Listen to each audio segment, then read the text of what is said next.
Hey, what's good, guys? It's Clutch City Entertainment here, back with another video. And for today's video, we're going to be talking about the Houston Texans. And it's going to be going over what the starting lineup would be for the offense if week 1 was tomorrow.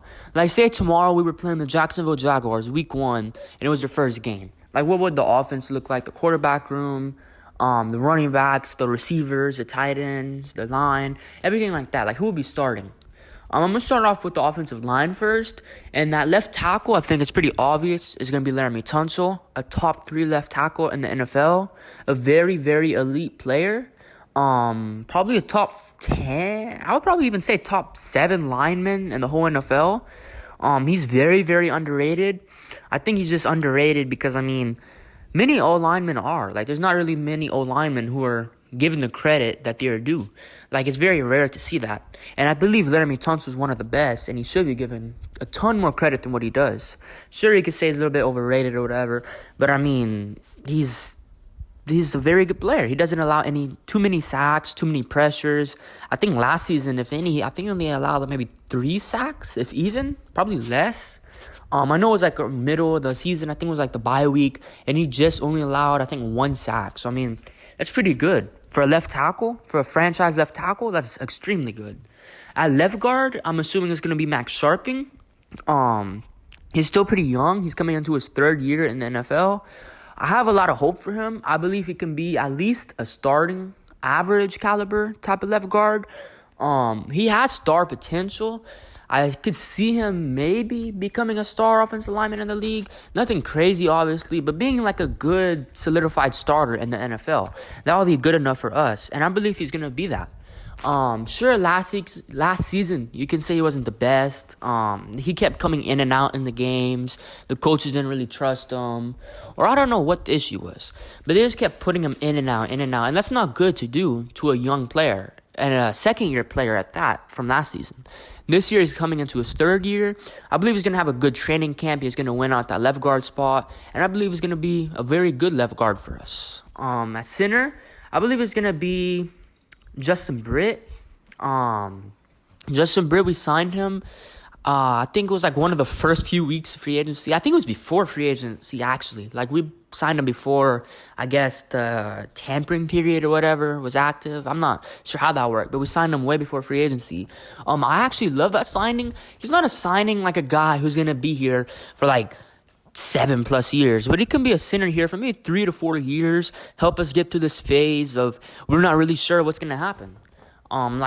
This team is kind of in a spot where it's like, okay, we can have Deshaun, we can be a really good team, or we can not have Deshaun, still be a really good team, but obviously not be as good if we had Deshaun. And Justin Britt's going to help any quarterback that we have back there, whether it's Davis Mills, Tyrod Taylor, Ryan Finley, or even this Driscoll guy we just signed. He's going to help out the quarterback. He's a very good center who I guess has his best trait is blocking for mobile quarterbacks. He was a blocker for Russell Wilson when they went through the Super Bowl phase. And he was very good. He knew how to, I think he knew how to play with Russell Wilson very well. He's able to run out the pocket and like make blocks downfield or whatever it is. Like when Russell Wilson's running out the pocket, he can track down guys really well. He's a very good center. On my right guard, I believe it's going to be Marcus Cannon, the guy we traded for from the New England Patriots. He's fairly old. I don't expect him to be any type of long-term starter, obviously. His age is pretty high up there. I think he's like 32, 33, something like that. So he's probably going to be a starter for maybe like 2 years at best, I would see. Maybe 1 year, but I just see 2 years at best. He's a very good player, don't get me wrong, but it's just because his age is getting up there, he's going to start losing it, start slowing down a little bit, maybe not too much, but yeah, he's not going to be a long-term starter. But for this 1 year, for this season, he's going to be very good.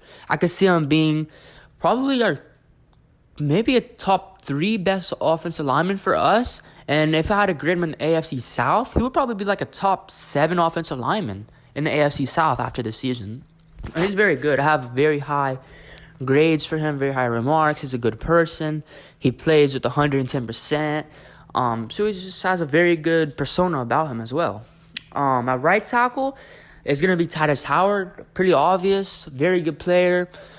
He's coming into his 3rd year. I believe he had a knee injury as well last year. I'm not really too sure. I think he missed a couple of games. It was either ankle or knee. But in his rookie year, that's when he not tore, but he tweaked something in his knee. So that was kind of, not, I it was kind of scary in a sense because, I mean, a rookie offensive lineman hurting his knee, that's not really too good of a sign. But this past 2 years, he's been very well. It hasn't shown too much of a sign that he had a knee injury. A very good player. I believe he has potential to be a superstar right tackle. He was blocking guys like T.J. Watt, blocking guys like Myles Garrett. Very good player. He's a monster right tackle. He can run block, pass block. He can do it all. He's a very good player, and he has a very good chemistry with these other offensive linemen. Zach Fulton isn't here anymore, but he had very good chemistry when Zach Fulton and Nick Martin were here. But he's going to have to gain a new form of chemistry and trust with Marcus Cannon, Justin Britt, and Max Sharping. So, I mean, he's going to get there eventually, but probably not right away. And at tight end, it's going to be kind of surprising. But I'm going to say Brevin Jordan starts week 1. I believe he's going to win out that training camp duel. He's just too good not to. He can block. Sure, he's not the best blocker, but he's willing to block, unlike some of the other tight ends. Jordan Akins, he can block, but he's not the best. Probably like around Brevin Jordan's level. But Brevin Jordan, he can do it all. He can catch, he can run routes, he can block, he can do it all. He's just a monster. And I believe he's still only 20, or maybe 21. So that's very, very young. If you can get a tight end to start at like age 20, 21, he can't even drink yet. And if you can get him to start, that's pretty good. He's going to develop very nicely, I believe. I could see him being a top 10 tight end in the league at some point, probably higher. He's just too good not to. He has all the traits. He has potential, superstar potential. But we just got to groom him right, get him in the right place. Maybe starting him week 1 would be a little bit too much to throw him into. But, I mean, if he wins in training camp, Nick Cassera has been preaching about competition, just stuff like that. So, I mean, I wouldn't be surprised if he does. But, yeah, a wide receiver, 1, is going to be Brandon Cooks, obviously, I would assume. Unless Nico Collins just goes out there looking like Megatron or something in training camp. But I'm fairly confident it's going to be Brandon Cooks. Not a bad receiver 1. He's more of a wide receiver 2 type of guy. But he's a solid wide receiver 1. He could play that. We all saw that last year. Towards the end of the season when Will Fuller was suspended, he carried that wide receiver 1 role pretty good. Wasn't bad, wasn't amazing, but he could hold his own. It's pretty good. Now wide receiver 2, I have it being Nico Collins. I don't think it's too much of a surprise. We drafted him in the 3rd round. Very good measurables. He's tall. He's fast. I think he's like 6'4", and he ran like a 4.58, something like that. Maybe a 4.4. I don't remember too good, but something like that. So he has very good measurables, as I said, very fast, tall, has it all. He reminds me, he could maybe have something like a DK Metcalf type of year. Like in his rookie year, DK kind of went off. Everybody knew he was going to be kind of good, but they slept on him. And that's kind of what happened to Nico Collins. People were sleeping on him because he took a year off last year. And I mean, sure, just because he took a year off, I guess it can cause him to drop, but he has just too much potential in terms of measurables, previous stats, on tape. He just has too much good attributes about him for him to drop that far. But, it was a steal for us. And in the slot wide receiver role, I know we have Randall Cobb. We're paying him a decent amount of money. I don't believe he's going to be our best slot wide receiver, but I believe we're going to start him just due to that contract. Towards the middle of the season, I could see Kiki QT overtaking that role, or maybe even Taywan Taylor, the wide receiver we just recently signed. He's more of a slot guy. He could play, I guess, outside as well, but he plays more in the slot, and he's pretty good.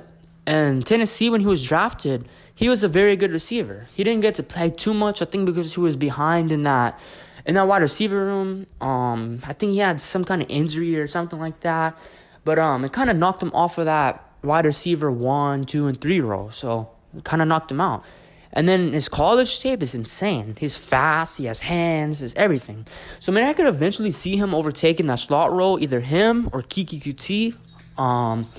But, yeah, for the quarterback, I believe obviously it's going to be Tyrod Taylor. I don't think anyone knows really what's going to happen to Deshaun, whether it's going to be a trade, sitting out.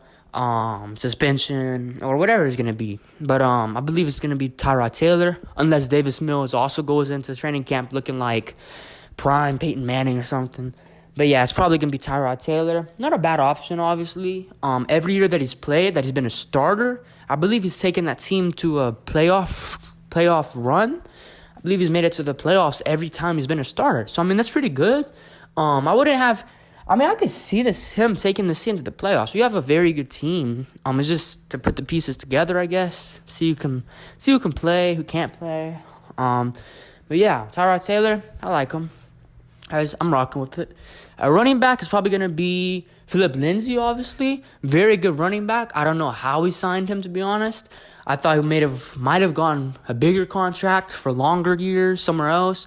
But I mean, I'm not complaining. That's a very good signing for us. He's just, in my opinion, is a just outside a top 10 running back, maybe like around 12, 13 in terms of running back rankings in the NFL. He's very good. And the depth that we have behind him, it's insane. Mark Ingram, David Johnson, Scotty Phillips, Buddy Howell. We have some insane depth behind Philip Lindsay, and I believe that's going to be very, very important if we are to make a playoff run.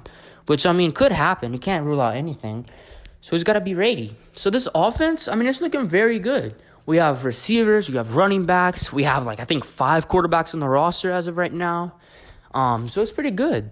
I'm really liking this team. I'm really liking this thing that Nick Caserio and David Culley are building. They're building a competition for training camp. Signing a bunch of guys, giving a bunch of guys chances, letting guys win out the starting job over each other. We don't even know who's going to be starting at tight end. We don't know who's going to be starting at center. We don't know who's going to be starting at left guard 100%. We don't even know who's going to be starting at quarterback. We're all assuming it's going to be Tyrod. But maybe, who knows? Maybe Ryan Finley comes in looking magnificent. Maybe Davis Mills comes in looking magnificent. We don't know yet. So that's really something that I admire. That he's came in looking to build competition. Looking to build a drive in guys who want to play. Who want to give their effort 110%. So yeah, it's going to be a very interesting offseason. I mean, rest of the offseason and training camp and just preseason leading up to week 1. But yeah, that's my week 1 starting list. Let me know what guys y'all think are going to start, or if y'all disagree or agree or whatever. Just comment down below. And yeah, it's been Clutch City Entertainment. I hope you guys have a good day. Peace.